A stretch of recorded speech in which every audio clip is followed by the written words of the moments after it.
Alright mga idol, magandang araw sa ating lahat. Pag-usapan natin ang online voting ngayon ng mga OFW. Delikado pala mga idol. Dahil sa 12 na senador na binoto ng isang tao, 10 doon, PDP laban. Pero ang pumasok, 4 lang. Yung 8, iba ang pangalan ng senador. Ibig sabihin, delikado talaga yung online. Ang dami nagre-reklamong mga OFW natin sa ibang panig ng mundo. Na iba yung sinulat nila, iba yung sinid nila roon. Pero nung yung may resulta na andun na si Pacman, andun na si Pangilinan, andun na si Franz Castro. Nakakatakot yung online voting. Ano kaya gagawin nila dyan? Ano ma-explain ng kumilik kaya dyan? Ibang klase na yung mga idol. Lokohan na to. Ang dami nating mga OFW. Doon sila babanat ng kukuha ng boto natin.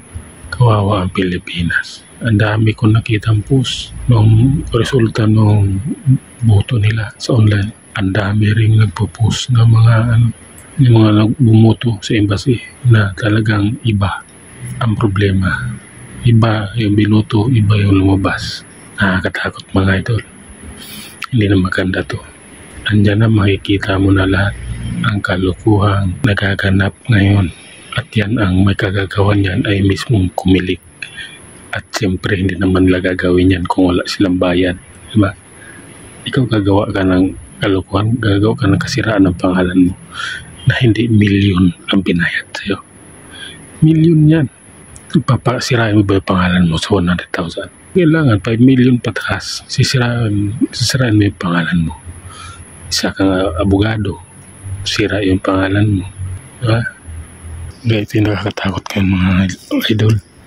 Ang kalagayan ng panahon natin ngayon at sa online voting. At hindi pa yan. Sa MIPA, sa bilangan. Marami pang magaganap. Kaya kailangan nating magmasid. Bumuto tayo lahat na ipanalo natin yung ating susuportahan.